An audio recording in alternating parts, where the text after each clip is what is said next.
Sveiks, klausītāji! Esi mīļi aicināts podkāstā Logopēds un cilvēks. Šis podkāsts ir veltīts logopēdijai.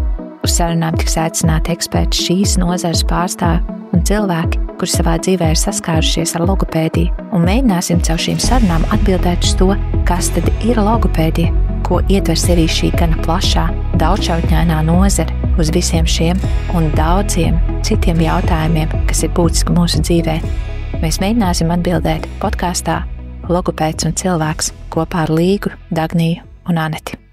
Mēs šobrīd atrodamies Liepājas reģionālās slimnīcas balss laboratorijā, un uz mūsu pirmo sarunu esam uzaicinājuši RTU Liepāja profesoru, balss laboratorijas vadītāju, medicīnas zinātņu doktori Baibu Trinīti. Labdien, Baiba! Labdien, Līga! Vai ir kas tāds, ko tu vēl gribētu piebilst par sevi? Grūti pateikt. Ir ļoti daudz lomas, kuras tu esi pildījis dzīves laikā. Tu esi bijis savā laikā gan vadītājs, gan prezidents, gan viceprezidents. Tu esi pētnieks, tu esi izgājis cauri visām akadēmisko pozīciju trepēm, sākot no asistenta un lektora, un tad docents un asociētais profesors, un tad profesors. Tad tu esi izaudzinājis 2 dēlus. Bet, manuprāt, pats svarīgākais, ko var piebilst, pats svarīgākais ir tas, ka tu dzīvo šo dzīvi. Un ka tu priecājies, ka tu vari nodzīvot šo dienu. Un varbūt tās pats svarīgākais ir tas, kas tu esi tajā dienā, tajā konkrētajā dienā, kas tev ir. Kas tev ir dota, jā. Patiesi. Un arī šī vieta, kuru mēs izvēlējāmies tevi satikt, nav nejauša. Šī ir balss laboratorija, un tā ir tevis veidota. Pastāsti varbūt, kā šī vieta ir tapusi, un ko tā tev nozīmē.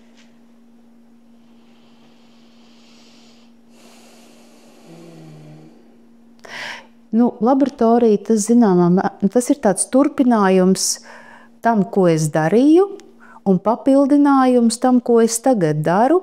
Un noteikti tā ir tāda neatņemama manas dzīves sastāvdaļa. Pat grūti pateikt, ar ko laboratorija aizsākās. Ja mēs tā tehniski skatāmies uz šo jautājumu, tad iespējams, ka laboratorija aizsākās tajā brīdī, kad bija iespēja iegūt Eiropas Savienības grantu, finanšu grantu, un bija iespēja iegādāties aprīkojumu. Bet, manuprāt, aprīkojums nav pirmais solis. Pirmais solis ir tās idejas, tie pētījumi, tie jautājumi, kas mums interesē. Un tad, ja radās šī iespēja arī iegādāties šīs iekārtas, kuras bija sākumā varbūt ne tik daudzskaitlīgā, kā tas ir tagad. Jā, un šāda veida laboratorijas, tas ir retums. Šī laboratorija vienīgā Latvijā, kas ir, kur mēs varam veikt šos arī balss mērījumus un veikt dažādus pētījumus. Latvijā varbūt tās tāda balss un runas izpētes laboratorija, kas ir varbūt tās aprīkot ar tik daudz iekārtām, tā kā mums tas ir tagad, varbūt tās tādas nav, bet es visus savus studentus mudinu uz to, ka īstenībā ik viens logopēds var savā kabinetā arī uztaisīt tādu mazu mini laboratoriju. Ja? Un tev ir vajadzīgs dators, tev ir vajadzīga programmatūra, tev ir vajadzīgs labs mikrofons, tev ir vajadzīga laba vide, lai tu varētu šādu laboratoriju izveidot. Tā kā varbūt viņi ir unikāli ar to, ka mēs varam veikt šos mērījumus ļoti plašā spektrā. Mēs varam mērīt gan dažādus runas parametrus, gan balss parametrus. Tagad mēs varam veikt arī šīs elektroencefalogrāfijas. Bet, varbūt viņi ir unikāli ar to, ka šeit ir sakopotas ļoti dažādas šīs iekārtas. Bet jebkurš logopēds varētu tādu laboratoriju atvērt arī savā praksē, orientēt uz to, kas viņam ir vajadzīgs. Jā, kas ir viņa intereses. Un man liekas, šī laboratorija ir tāda ļoti liela pievienotā vērtība RTU Liepāja logopēdijas studentiem, ka viņi var nākt un šīs ierīces arī studiju ietvaros testēt un apgūt. Tas, man liekas, tāds liels pienesums. Tas ir tāds pienesums un daudz domā, ka tas ir ļoti svarīgi, bet redzat, tās iekārtas, ar kurām mēs šeit strādājam, viņas ir ļoti dārgas. Un atkal, jā, tas ir labi, ka students var atnākt, viņš var redzēt, ka tā iekārta, ko citkārt viņš varbūt tās redzētu tikai kādā mājaslapā vai kādā katalogā, viņš var šeit paskatīties, kāda tā ir, kā ar to strādāt, kā veikt mērījums, bet tas nav mērķis. Tas mērķis ir tātad iemācītam studentam strādāt, topošajam logopēdam, iemācīt viņam strādāt ar to, kas viņam būtu reāli pieejams. Tad es nedomāju, ka ik viens logopēds varētu, vispār priekš kam arī tas ir vajadzīgs. Jā, protams, ja viņš grib attīstīt kādu pētniecības virzienu, tad ir jādomā, kad ir jābūt tādām iekārtām, kas ļoti precīzi mēra, bet ja tu pats gribi darboties, tad tev ir jāsaprot tas princips. Pirmkārtām tev ir jāsaprot tas, ko tu gribi mērīt, kāpēc tev to vajag, un tad skatīties reāli, kā tu to vari izdarīt ar tiem līdzekļiem, kas ir tavā rīcībā. Un diez vai, piemēram, tādam logopēdam, kas aiziet strādāt, vienalga, kur vai izglītībā vai veselības aprūpē, diez vai viņam būs kabatā liek 100 000, lai viņš varētu kaut ko iegādāties. Ja? Tātad tas mans mērķis ir parādīt, ka var mērīt, visu var izmērīt un iedot viņam to ideju, kā to var izdarīt, finansiāli visnesāpīgākā veidā. Respektīvi, padarīt šo te, ko mēs varbūt saucam par zinātni, par pētniecību, padarīt to pieejamu ikvienam, respektīvi, integrēt to iekšā tajā praksē, ko viņš dara. Un tad ir ļoti grūti pateikt, kurā brīdī beidzās tā tava prakse, kurā brīdī sākās tā tava pētniecība. Jo pēc būtības mēs sakam, ka logopēds viņš ir gan vienlaicīgi, viņš ir gan praktiķis, gan arī pētnieks. Vienlaicīgi viņam šīs abas divas lomas ir jāizpilda. Jo mans mērķis jau nav protams, tu vari lepoties, bet mans mērķis nav lielīties, lūk, man ir tas, man ir tas, man ir tas. Jā, tas ir, lai varētu veikt tāds vai tāds mērījums, bet svarīgi ir jau nevis, lūk, man ir tas, un jums tas tur nav, bet parādīt, ka šis varbūt tās ir tas Mercedes, bet mēs varam to pašu izdarīt arī ar daudz pieejamākām iekārtām. Varbūt tas ir tas lielais mērķis, kāpēc studenti iziet cauri šai laboratorijai. Vai studenti šajā laboratorijā pavada daudz laiku? Nē, tāpēc, kad atkal šeit laiku varētu pavadīt tie, kuriem ir, šī zinātniskā interese. Un jāsaka tā, ka lielākā daļa studentu tomēr interesējās par bērnu valodas traucējumiem, par runas traucējumiem. Un tāda balss pētniecība tā ir tikai tādu retam. Un atkal, piemēram, man tagad viena brīnišķīga studenta Ventspilī, viņai interesē šī balss. Kā viņa Ventspilī var veikt pētījumus, ja tā laboratorija atrodas šeit? Tas nav iespējams šos Ventspils bērnus, jauniešus atvest uz tejienu, uz Liepāju. Tātad man ir jāiedod viņai kaut kas tāds, lai viņa to pašu var darīt Ventspilī. Tātad man jāparāda, kuras programmas viņi var izmantot tur, kurš ir tas mikrofons, kuru tu var izmantot, kā tu savu varbūt mobīlo telefonu visā tajā procesā var iesaistīt. Tad padarīt to zināt tādu pieejamu, ka katrs pieejam, ka katrs logopēds ir praktiķis, bet viņš var veikt šo pētījumu, šo zinātnisko pusi arī savā darba vietā. Tieši tā. Un tā pašā laikā es negribētu samazināt, kaut kā reducēt to zinātnes lomu, ja?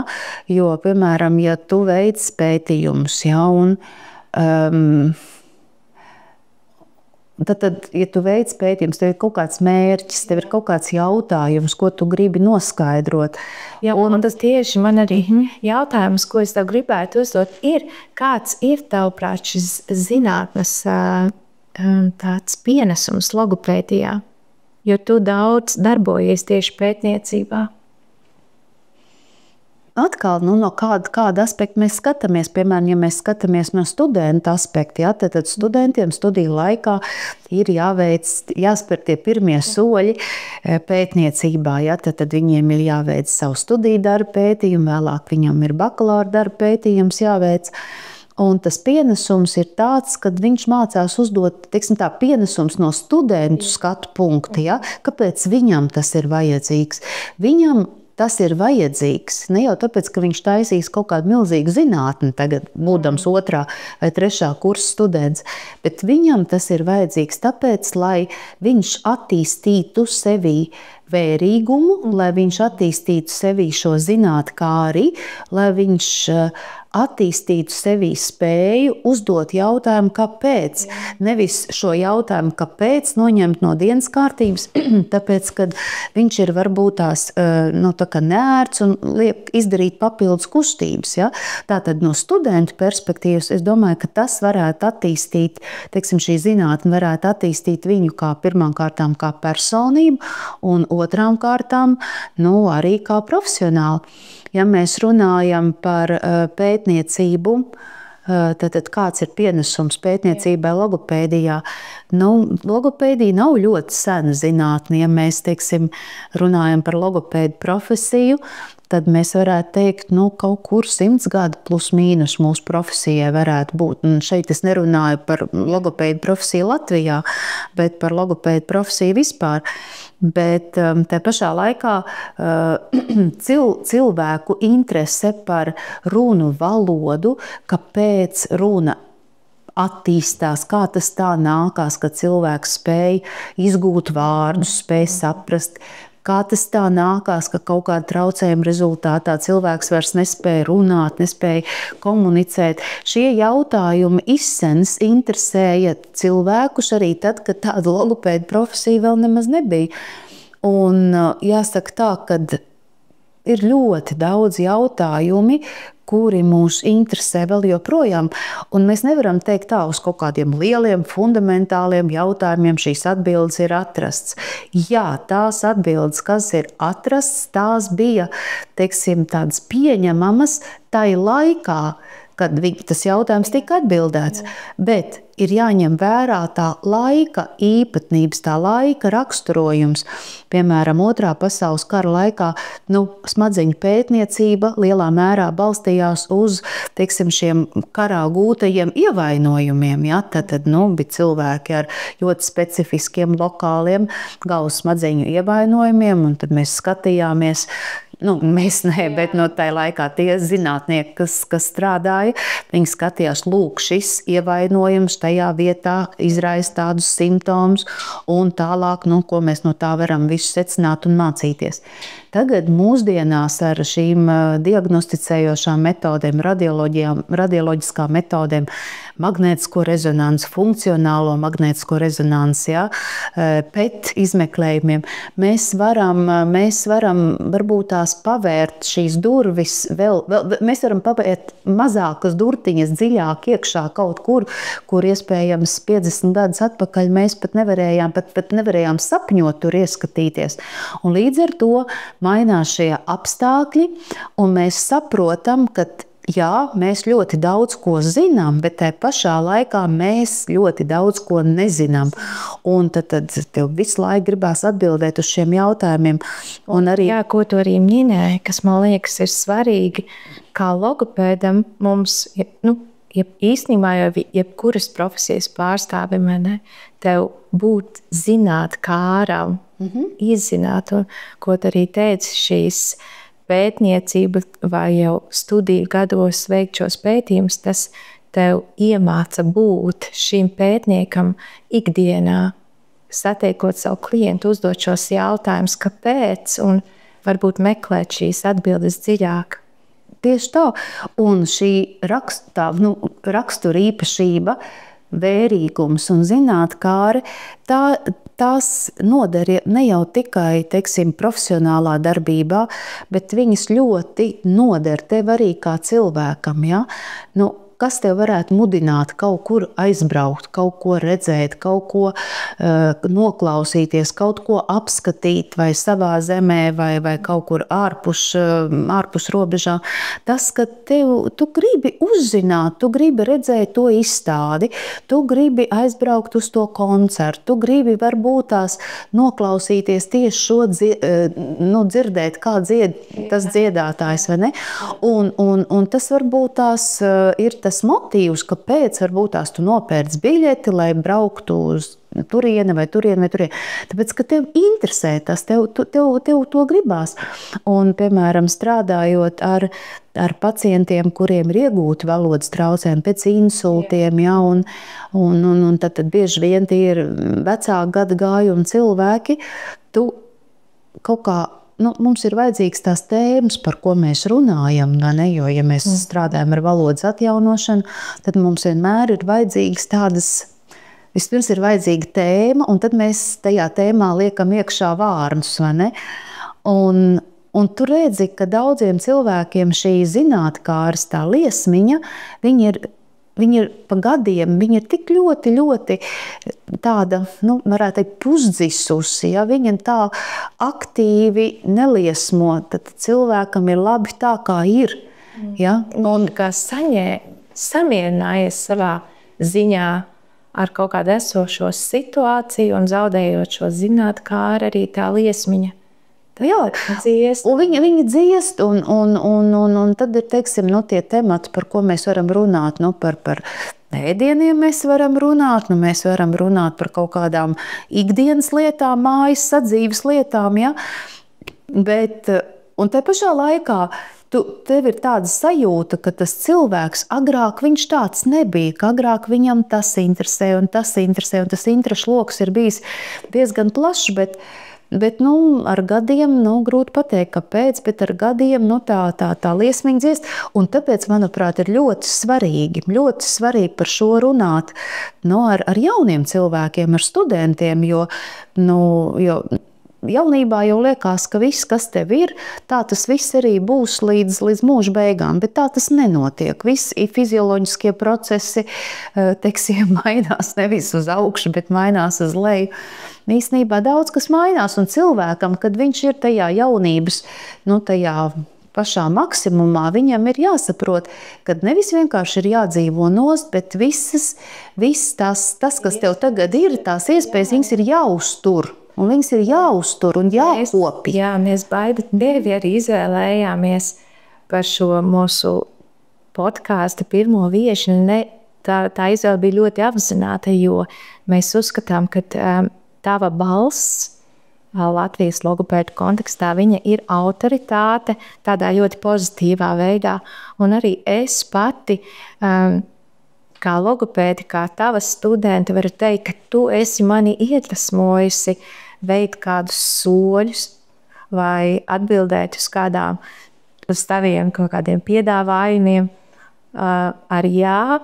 Un, man liekas, pateicoties tev, man ir bijušas daudzas iespējas un arī ir šobrīd kā logopēds pārstāvē Latvijā. Un man liekas, tu esi tāda personība, kas redz cilvēkos šo potenciālu. Tu viņu pamani. Un kāpēc tavuprāt, vai šie studenti, kāpēc viņi neredz arī to, vai kāpēc viņi bieži neizmanto tās dāvātās iespējas, kas viņiem jau ir kā studentiem vai kā jauniem logopēdiem? Man paldies par tādiem labiem vārdiem, kad tu saki, es tev esmu iedvesmojusi, bet, zini, man atkal reizēm liekas tā, kad man vajadzēja vēl tam cilvēkam pateikt, lai viņš to dara. Un manī reizēm ir tādi diezgan bieži, ir tādi sirdsapziņas pārmetumi, ka es kādu arī neesmu vēl pabīdījis un kaut ko viņam vēl tā pateikusi, lai viņš iet uz priekšu un kaut ko dara. Tas ir varbūt tās ļoti egoistiski, bet īstenībā jau tas vislielākais gandarījums, protams, ir gandarījums, ka tu kaut ko sasniedz, un tas tāds adrenalīns, un tu atkal daboni, un ir labi tā. Bet tikpat liels gandarījums ir, ka tu redzi, ka tie cilvēki, kas ir kopā ar tevi un strādājot universitātē, man visbiežāk tie ir studenti, un tas ir milzīgs gandarījums, ka tu redzi, ka tas students, viņš ir tā kā izkūņojies ārā no tās savas, jāsaka tās neveiklās kaut kādas tādas čauliņas, un ka viņš nebaidās spērt šos soļus, un viņš drosmīgi skatās uz priekšu, un viņam nav jāskatās pār pa plecu, ko pasniedzējs teiks par to. Ka viņš to droši dara. Un, piemēram, vakardienas simpozijā, mums bija vakardienas simpozijas, projekta noslēguma simpozijas, saproti balsi, un kad es skatījos uz abām divām meitnēm, kuras sāka darba projektā kā studenti, vai ne, un es redzēju, cik viņas pārliecinoši stāsta par to, ko viņas darīja, vai ne, ka viņas ir izgājušas ārā no tā, tomēr tā skola, augstskola, viņi uzliek tādu bišķi rāmīti, jums tagad būs runāt par to, un jums runā par to, un tagad mums eksāmens par to, un tajā eksāmenā tajā tēmā jārunā, un tajā eksāmenā tajā tēmā jārunā. Bet, kad viņa tā iziet ārā, un viņa var stāstīt par to, kas varbūt tās tieši nav saistīts ar to, ko universitātē māca, bet viņai jau ir savs viedoklis, viņa spēja noformulēt to savu ideju. Ja? Un jau tāda padziļinātāka interese kādā tēmā. Jā, un ir padziļināta interese kādā tēmā, un manuprāt, tas var, protams, diploms ir ļoti vērtīgs, ko iegūst, bet tā spēja patstāvīgi domāt un patstāvīgi attīstīt savas idejas, tā spēja varbūt tās ir vēl vērtīgāka, ko iegūst universitātē, nekā diploms. Jo diplomu iegūst, tur jāpacenšās, lai iegūtu diplomu. Diplomu iegūst lielākā daļa visu studentu, kas iestājās, bet vai lielākā daļa studentu iegūst to spēju patstāvīgi domāt un būt brīvi, neatkarīgi tajā savā spriedumā un savā darbībā. Nē, tie ir tikai retie. Šis ir jautājums. Šī jau ir daļa no atbildes uz nākamo jautājumu, ko es tev gribēju jautāt. Kas ir, tavuprāt, labs logopēds? Un tu tikko minēji šī spēja brīvi spriest, domāt. Labs, es nemāku īstenībā, kas ir labs, kas ir slikts. Ja? Es nemāku nemaz atbildēt uz to, kas ir labs, jo labs ir tik ļoti tāds neskaidrs jēdziens, kas ir labs. Ja? Bet, un katram ļoti noteikti arī tāds subjektīvs. Subjektīvs. Kas vienam ir labs, tas otram varētu nebūt labs. Labs varbūt tās ir tas, kurš man patīk. Man viņš patīk, un tad viņš ir labs. Bet cits atkal varbūt tās skatās, es neteiktu, ka viņš man ļoti patīk, bet tas, ko viņš dara, tas man apmierina. Bet vai viņš man patīk, nē. Tā kā grūti pateikt, kas ir labs, bet manuprāt, viena no tādām rakstura īpašībām, kas ļoti, ļoti varētu palīdzēt profesionālim, ir spēja domāt ārpus kastes, izkāpt ārā. Ja? Protams, tev ir jāapgūst visas tās profesijas pamatlietas, un bez tā nevar, un tāpēc jau ir šīs programmas, kurās tās iemāca. Ja? piemēram, ja mēs runājam par logopēdiju, ja, nu, kā novērtēt šo klientu, kā strādāt ar viņu, kā veikt šo profilaktisko darbu, kā sadarboties ar vecākiem, ar citiem atbalsta komandas locekļiem vai multiprofesionālās komandas locekļiem. Tas viss tās ir tādas pamatlietas, bet tev ir jāizkāpj ārā no kastes un tev ir jāspēj paskatīties uz šo katru konkrēto situāciju. Tev ir jāspēj paskatīties vienlaicīgi, tā kā attālināt, lai tu redzētu to kopējo bildi, bet tai pašā laikā tu nedrīkst aiziet attālināt tik tālu prom, ka tu vairs neizjūti, ka tev pazūd šī empātija ar šo konkrēto gadījumu, ar šo konkrēto gadījumu. Un arī es saviem studentiem šo piemēru ļoti bieži minu, un es nezinu, vai viņi to saprot vai nē, bet droši vien, ka to saprot tikai tie, kas ir skatījušies Kamerūnu filmu Avatars. Un tajā avatarā tur ir tāds moments, kad tas avatars, viņš tā kā saplūst ar to savu teiksmaino zirgu, vai ne? Un tātad kādā veidā tas notiek, tātad ir šī bīze, un viņš tā kā pieliek pie tā zirga krēpēm, un viņi kļūst par vienu.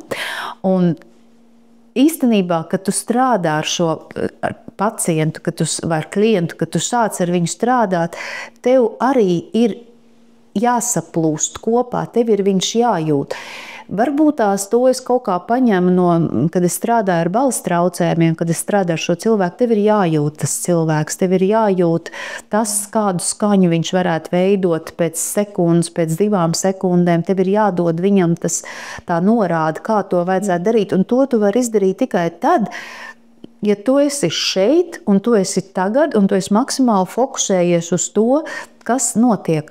Un īstenībā tas avatara, tā asociācija, tas jau īstenībā ir tieši tas pats, ja, ka tu esi šeit un tagad, un tu fokusējies uz to, ko tu dari.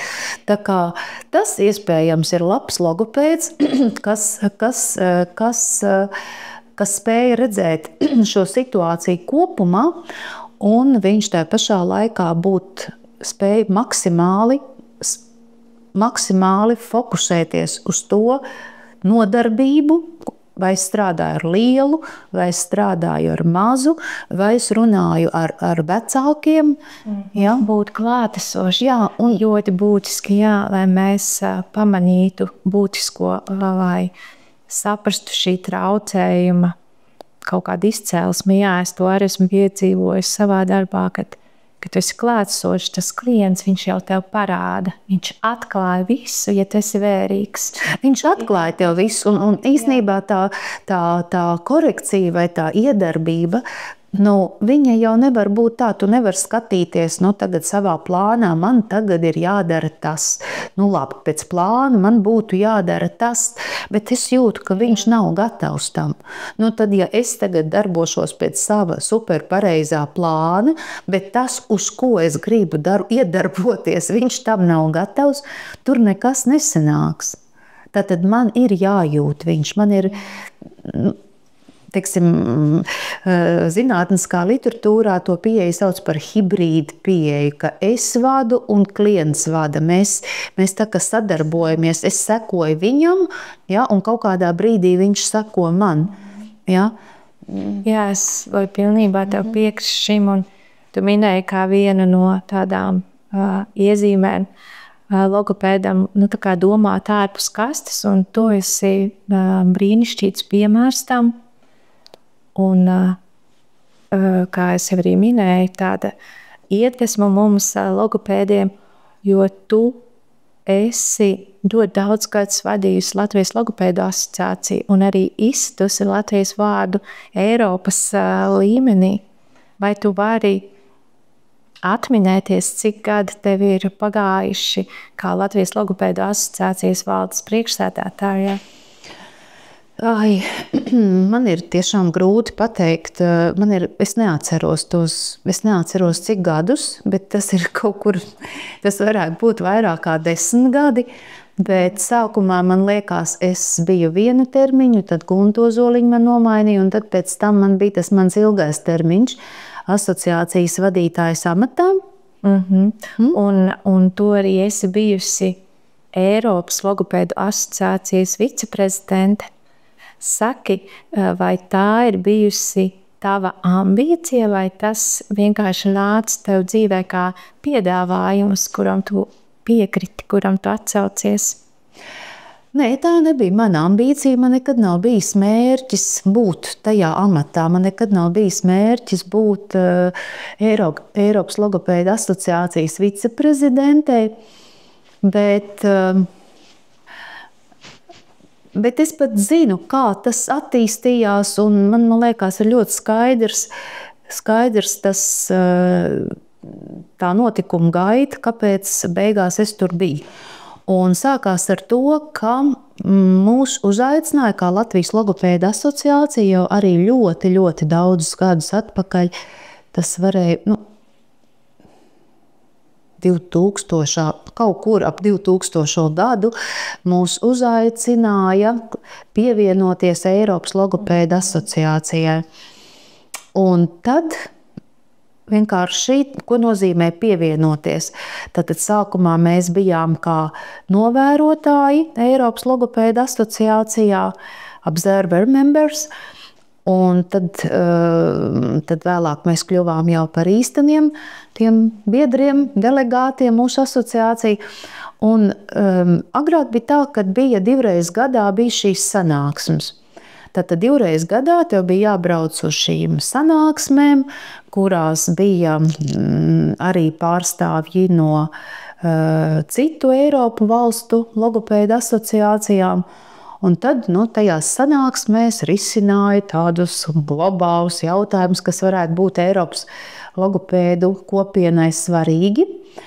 Tad, ja risina šos jautājumus, tad, ko nozīmē risināt jautājumus? Tad uzklausīt viedokli un izteikt savu viedokli un diskutēt par tiem jautājumiem.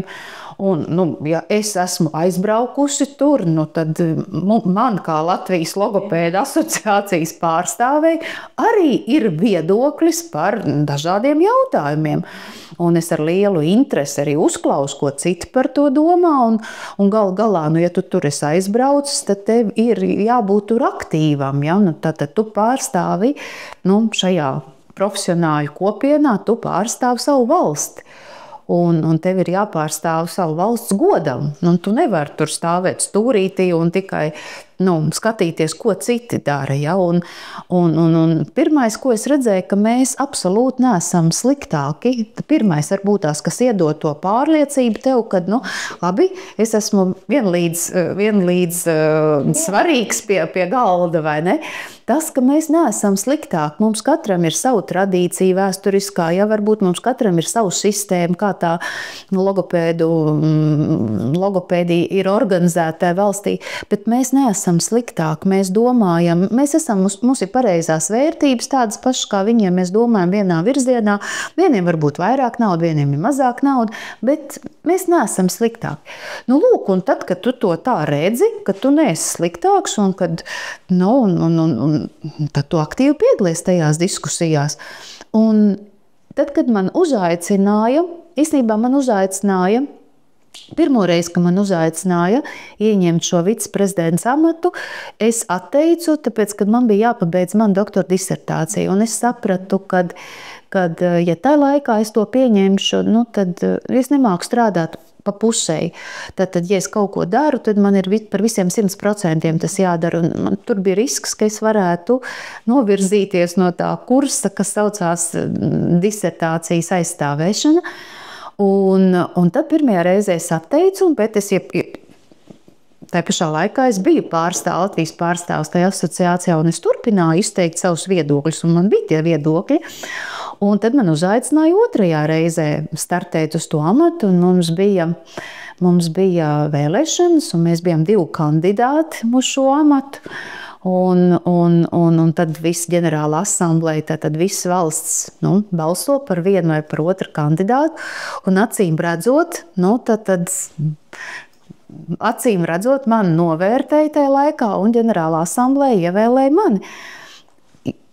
Kāpēc? Es domāju, tāpēc, ka es biju aktīva. Jā. Tāpēc, ka es biju aktīva un es uzskatīju, ka, ja es tur esmu, tad man ir ko teikt. Un, jā, tā ir visa recepte. un tur nekā vairāk nav. Un tu izbaudīji šo lomu Eiropas logopēdu asociācijā? Būt par viceprezidentu, tas ir ļoti smags darbs īstenībā. Es izbaudīju šo ļoti smago darbu, protams. Bet es atļaušos, kā novērotājs no malas, varbūt, ko es pavisam nedaudz sajūtu tajā laikā, jūs kā Eiropas asociācijas tādu valdi, kad mēs ar kolēģiem apmeklējām jūsu organizēto šo kongresu, kas notika Lisabonā, Kaškajā, tas bija tik tāds krāšņs un tā kvalitātes zīme bija tik augsta, tā latiņa, un tas bija tāds tiešām gan zinātniski un profesionāli liels ieguvums katram apmeklētājam, bet man liekas arī tajā skaistuma un tādā baudas ziņā, kā tika organizēts šis pasākums. Man liekas, jūs bijat ļoti tāda spēcīga komanda.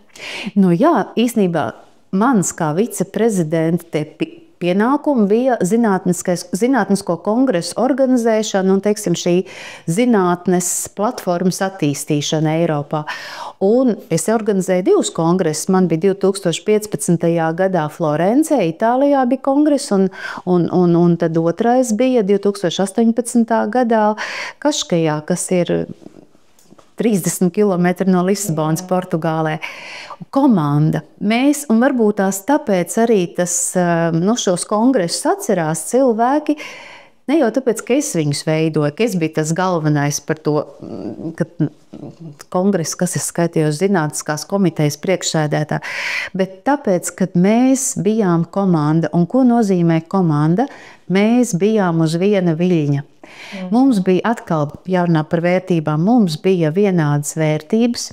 Mēs sapratām, ka, piemēram, ja mēs taisam šādu lielu Eiropas līmeņa pasākumu, tad viņam, protams, pirmā vietā ir zinātne, tāpēc, ka tas ir zinātniskais kongress. Tas nozīmē, ka mums ir jāmēģina uztaustīt tie aktuālie jautājumi, kas ir logopēdijā, ne tikai Eiropā, kas ir pasaulē. Jo tad, kad tu esi Latvijā, tad tu gribi Eiropu atvest uz Latviju. Kad tu esi Eiropā, tu gribi pasaules ēlu pielikt iekšā te Eiropā. Ļoti iesaistījuši bija, atceros, kolēģis satika no Amerikas, no visas pasaules. Jā, pasaule nav liela, pasaule ir maza, un mūsu kopiena arī nav ļoti liela. Un tad vienkārši tu lasi, un tu skaties, kādas ir tās aktualitātes, un kas citos kongresos uzstājās ar tām galvenām runām. Un tad tu atkal redzi, tā ir tā pati tā empātija, tu turi roku uz pulsa, un tu jūti, kā, teiksim, tagad es varbūt tā ļoti pateikšu, bet tā pasaules logopēdija, kā viņi pulsē. Un tajā brīdī, kad tu turi to roku uz pulsa, tas jau nav nemaz tik sarežģīti. Tu zini, lūk, šie būtu tie labākie runātāji. Tagad nākošais izaicinājums tev ir tikt pie viņiem klāt un uzrunāt viņus tā, lai viņi tev neatteiktu, lai viņi teiktu jā. Mēs gribam, tas mūs interesē, vai ne? Un tad, protams, tur arī jau tā, tev ir jāmeklē, tas nav tā vienkārši, tev ir jāmeklē kāds ceļš. Mums ja tu prasīji par ambīcijām, mums bija ļoti lielas ambīcijas gan uz Florences kongresu, gan uz Kaškajas kongresu. Man pat bail nosaukt tos uzvārdus, kādas mums bija ambīcijas, ko mēs gribējām aicināt kā runātājus. Un man tā apmeklētājiem arī, un arī es vienmēr atcerēšos tevi, kad es biju pirmā kursa students, un es tev jautāju, es biju padzirdējis, kad ir pasaules logopēdu kongress Turīnā, un es tev jautāju, vai man tur ir vērts braukt kā studentam, un teici, brauc līga, un tu man tā iedvesmoji, es tiešām aizbraucu, un no tā brīža man mainījās redzējums uz mūsu profesiju, ko tu saki, kad ir tā pasaules elpa, tu sajūti to pasaules pulsu, un man liekas, šie kongresi, viņus ir vērts apmeklēt. Ja tu esi izvēlējies studēt logopēdiju, vai tu esi jau kā šīs profesijas pārstāvis, nezinu, 20 gadus ir vērts aizbraukt, jo tad tu redzi, piedzīvot, cik šī profesija īstenībā ir tāda, tu to pasaules elpu sajūti, jā, to, cik šī profesija ir forša. Nu, lūk, tas tā ir, es pilnīgi to piekrītu, bet pirmais ir tas zinātniskums. Otrais – estētiskums. Viņam ir jābūt skaistam, skaistam it visā. Cilvēki brauc no malu malām. Cilvēki iespējams krāja visu gadu naudu, lai viņi varētu aizbraukt uz šo pasākumu. Ja? Tātad cilvēkam ir jāiegūst ne tikai šis zinātniskais ieguvums, bet viņam ir arī jābūt acīm jābauda. Ja? Ir jābūt dvēselē. Jā, dvēselē. Viņam ir jābūt tādam, visam jābūt skaistam. Un trešais, kas ir ļoti, ļoti svarīgi, ir ļoti svarīgi, lai būtu tāda pozitīva atmosfēra. Lai cilvēks tur labi justos, lai viņš justos gaidīts, lai viņš justos kā viens no mūsu lielās kopienas biedriem. Ja arī tu esi pirmo reizi atnāc, tu esi viens no mums. Mēs priecājamies, ka tu esi ieradies šeit. Ja? Lai nebūtu tas, teiksim, tādas kaut kādas tādas sajūtas, lai nebūtu, ka lūk, viņš tur ir tāds profesors, es viņam nevaru pieiet klāt, es viņam neko nevaru pajautāt, jo viņš ir tur tādas universitātes profesors. Viņam Hirša indeks ir 30 vai 40. Es ar savu mazo Hirša indeksu, es pie viņa nemūžam. Īstenībā, jo cilvēks, teiksim, pēc manas pieredzes, jo viņam tas Hirša indeks, un Hirša indeks varbūt tiem, kas nezina, Hirša indeks ir tagad tāds, es nezinu, kā lai pasaka tagad, tavu zinātnisko sasniegumu tāds apliecinājums, jo Hirša indeks ir augstāks, jo tu, teiksim, vairāk esi publikācijas zinātniskās uzrakstījis, un uz tām publikācijām atsaucās arī daudzi zinātnieki un tā. Tātad pēc manas pieredzes, jo cilvēkam ir daudziem cilvēkiem ar šiem mega zinātniskiem sasniegumiem, viņi kā cilvēki ir ļoti vienkārši. Un tos, ko mēs aicinājām uz šiem lielajiem kongresiem Florencē un Portugālē, mēs aicinājām Dorotiju Bišopu. Mums viņa bija tāda guru. Ak, Dievs, Dorotija, es runāju ar Dorotiju Bišopu. Ak, Dievs. Bet viņa bija tik vienkārša. Ja? Profesors Kris Kots no Lielbritānijas, afāzijās guru. Ja? Viņš bija tik vienkāršs. Ja? Un redzat, te ir tas svarīgākais, šīs cilvēciskās attiecības, tas pozitīvais noskaņojums, tā pozitīvā sajūta. Ja? Nevis tāda teiksim, kaut kādas varas demonstrēšana vai kaut kādas sasniegumu vai muskuļu demonstrēšana, bet šī pozitīvā. Un cilvēkiem tas ir vajadzīgs. Viņiem vajag to profesionalitāti, viņam vajag acīm, ko baudīt, un viņam vajag labi justies. Un iespējams, ka tā ir tā formula, kuru mēs varam izmantot jebkurā situācijā.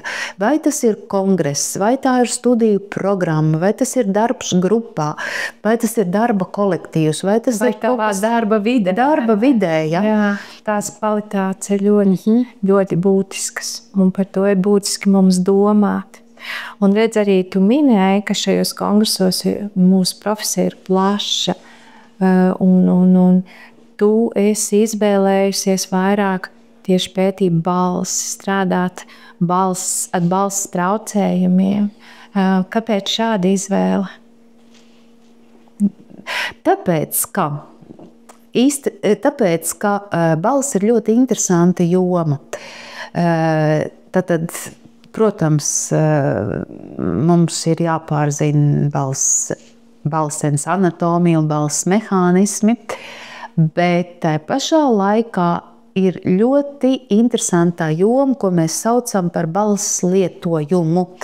Cik dažādi balsi izmanto. Runāsim pavisam vienkārši. Tātad, ja tu strādā ar balsi, tu klausies ne tikai kā balsi lieto, lai runātu, bet kā lieto balsi, lai gūtu kaut kādu baudījumu citu, respektīvi dziedāšanu. Ja? Tad, pavisam vienkārši runāt. Balss ir gan runāšanai, gan dziedāšanai. Un dziedāšana tā ir pilnīgi tāda pasaule, tā ir cita pasaule, un tur tu vari izkāpt ārā no šīs logopēdijas, no medicīnas, un tu ieeji pavisam citā vidē, tu ieeji skaņu vidē, dziesmu vidē, skaņdarbu vidē, ja? Un tu satiecies ar brīnišķīgām personībām, ja?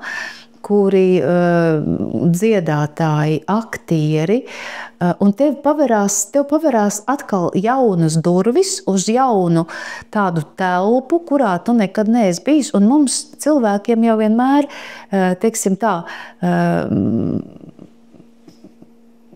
zaļāka zāle ir tur, kur mūsu nav, vai ne? Un tas vienmēr pievelk. Tas mūs pievelk, un tas tev ļauj kaut kur iziet no šīs logopēdijas rutīnas ārā, un tu nokļūsi tādā vidē, kur tu vari vienkārši baudīt tos balss, es nezinu, baudīt balsi, ja? Bet pavisam vienkārši klausīties, kā cilvēki dzied, ka dzied skaisti,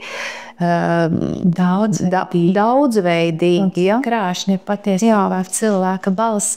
Un ko tu varētu teikt, balss loma vispār mūsu ikdienā? Kāda ir balsī šī loma? Ja mums nebūtu balss, tad neviens mūs nedzirdētu, un mēs diez vai varētu sazināties viens ar otru, un lielākā daļa, es domāju, gandrīz visi cilvēki. Reti kurš, ja viņš nav dziedātājs vai viņš nav aktieris, reti kurš vispār iedomājās par balsi, kā par balsi. Lielākā daļa izmanto balsi, lai varētu runāt. Bet tā ir arī sava veida vizītkarte. Bet tā ir vizītkarte, bet tajā brīdī, kad cilvēks padomā, viņam jau ir tā balss, bet ka viņš padomā, man ir ne tikai runa, man ir arī balss, un varbūt tās man ir vajadzīgs investēt tajā savā balsī, un tad, kad viņš sāk darīt to, tad viņš aiziet arī savā runāšanā, savā komunikācijā, viņš sasniedz pavisam citu līmeni. Un tas, ko viņš varbūt pirms tam tā vienkārši runāja, tagad iedarbinot šos balss knifus vai šos balss apzināti, piesaistot šo balss skanējumu, kurš bija arī pirms tam, bet viņš varbūt nebija apzināts, ja viņš pie tā nepiedomāja. Viņš savu saziņu padara daudz efektīvāku, ja, un iespējams arī viņš sevi kaut kādā veidā kā personību parāda citādākā aspektā, ja, jo protams, mēs klausāmies to, ko cilvēks saka, bet balss skanējums noformē tavus vārdus. Balss skanējums iedod taviem vārdiem nozīmi, iedod to mūziku, iedod to skanējumu. Ne? Un iespējams tavam teiktajam piešķir arī pavisam citu svaru. Jā, tā ir patiesi. Un kāds paradoks, mēs logopēdi strādājam ar balss traucējumiem, bet mēs bieži aizmirstam par šo balss higiēnu savā ikdienā un paši sastopamies ar balss traucējumiem. Vai tu tam vari piekrist? Jā, es tam varu piekrist. Tā tas arī ir. Ja? Tie, kas daudz runā, viņiem vienmēr pastāv risks, ka balss varētu būt apdraudēta. Un logopēdi skolotāji ir tie, kas daudz runā. Un ko tu varētu ieteikt mums kā logopēdiem, šīs profesijas pārstāvjiem? Pats vienkāršākais, ko es varētu ieteikt, ievērojiet balss ergonomiku, nepārpūlējiet balsi, izmantojiet balss iesildīšanās vingrinājumus. To visu var ieteikt, bet tas nestrādā. Tas nestrādā tāpēc, ka darbs ar balsi, viņam ir jābūt ļoti apzinātam darbam. Un viņš nav tā, ka, piemēram, pacients atnāk vai cilvēks atnāk, un man ir balss problēmas, un es tagad atnāku pie jums kā pie speciālista, un palīdz tagad, iedod man atpakaļ to balsi. Es nevaru, man nav plauktiņš, kur es varu paņemt tādu labu, skanīgu balsi un ielikt iekšā tavā balsinē. Man tāda plauktiņa nav. Man nav arī kastītes nekā, man nav, nestāv tāda veselā balss kaut kur tāda. tev pašam ar to balsi ir jāstrādā. Tas ir tas tavs balss mehānisms, kas tev ir iedots, ar ko tu dzīvo, un iespējams dzīves laikā tu kaut ko dari nepareizi, un tas mehānisms, viņš saka tā, viņš sadumpojās, tad es vairs arī nestrādāšu, mēs neesam vairs draugi. Es nevaru no malas tev kaut ko ielikt iekšā. Tev pašam tagad ir jāsadraudzējās ar savu balsi, tev pašam ir jāliek tam mehānismam strādāt tā, lai tev būtu ērti un visi justos labi.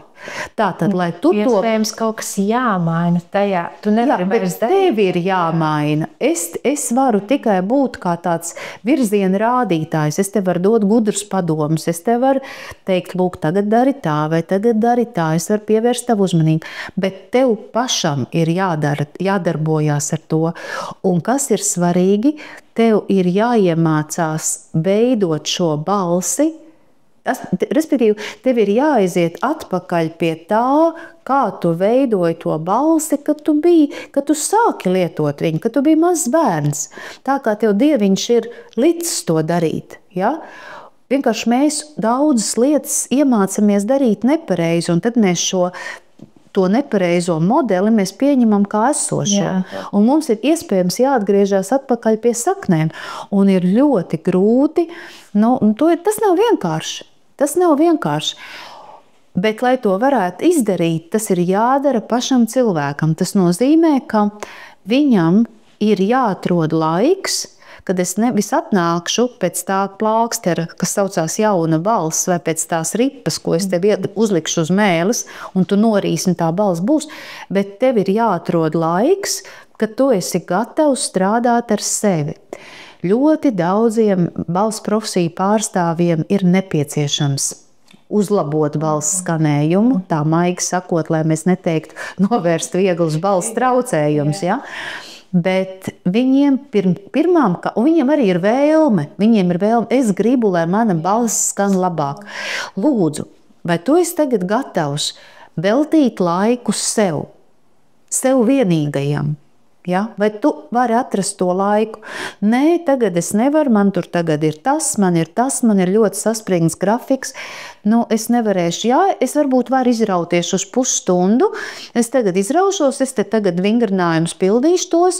Nekas man labāk nepaliek. Tāpēc, ka tev ir jāmaina tas tavs uzvedības modelis. Tas ir visgrūtākais patiesībā šajā visā, jo, ko mēs arī redzam, manuprāt, savā darbībā, savā ikdienā, kad viens vieglākais ir atnākt uz to konsultāciju, bet tas lielākais solis ir sākt aktīvi līdzdarboties tajā, vai ne? Jā, un sajust to, ko tu pirms tam nekad neesi sajuts. Redzi, balsi cilvēks sāk lietot no piedzimšanas brīža. Viņš nāk šajā pasaulē ar tādu spalgu kliedzienu, tātad balss viņam ir. Bet tajā brīdī, kad mēs strādājam ar šiem balss vingrinājumiem, mums ir svarīgi, lai cilvēks sajūt balsi. Un šeit ir paradoks. Balsi viņš ir lietojis visu savu mūžu, bet viņš nav sevī izkopis to sajūtu.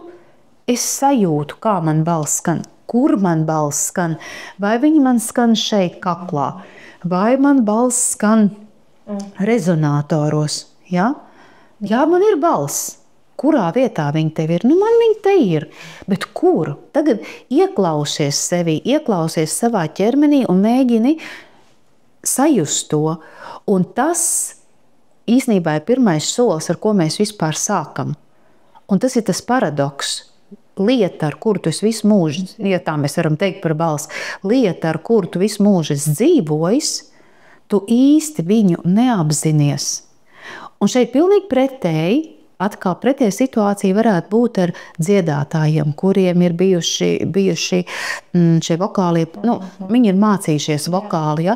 Viņi ir strādājuši uz to balsi, viņi ļoti labi māk izstāstīt, kur viņš jūt, kā viņš to jūt, kur skan vairāk, kur skan mazāk, kur skan plašāk, kur skan šaurāk.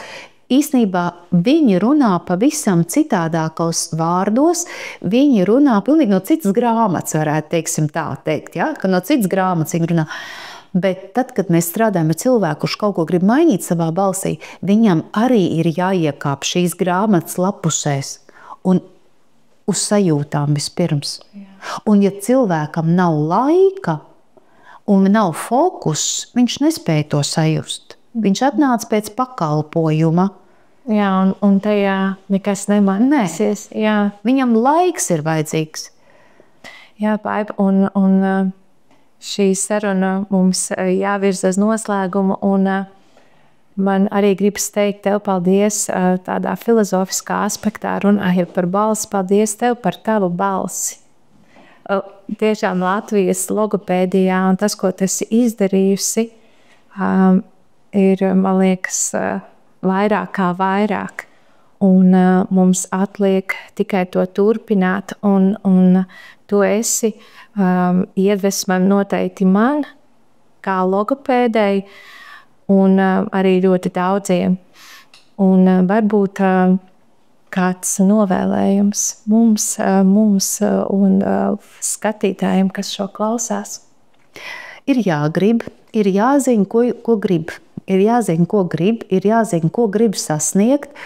Un, ja tu redzi to zvaigznīti sev acu priekšā, bet varbūt nav acu priekšā, varbūt tā zvaigznīte ir kaut kur tālāk, bet tā zvaigznīte ir un tā zvaigznīte spīd, tad es nezinu, tur nevar būt nekādu šķēršļu, kas varētu tev traucēt šo zvaigznīti sasniegt. Visi šķēršļi ir pārvarami. Ja? Nevajag baidīties, ja? Vajag paturēt šo gaismiņu acu priekšā un uz viņu virzīties. Varbūt viņa nav ātri sasniedzama, ja? Varbūt tās ir vajadzīgs ilgāks laiks, bet ja tu skaidri zini, ko tu gribi, ja tev ir vēlme to sasniegt, tad uz priekšu nebaidies, ej un dari, ja? Un pasaule sadosies īstenībā rokās, un tev arī tas izdosies. Un kāpēc pasaule sadosies rokās? Tāpēc, kad pasaule nevar tev nepalīdzēt, ja tu esi bijis labs pret viņu. Man patīk šis teiciens, ka tas, ko tu gribi, patiesībā grib arī tevi. Un, kad tu viņu sāc meklēt, viņš tev atsaucās. Un man liekas, uz šīs nots mēs arī beigsim. Un vēl, kur mēs par tevi varam atrast informāciju, kur cilvēks, ja viņš grib varbūt izmantot varbūt pētniecībā šo laboratoriju balss vai sazināties ar tevi, kur tas ir iespējams? Viņam droši vien, ka vajadzētu man uzrakstīt e-pastu. Uzrakstīt e-pastā vēstuli.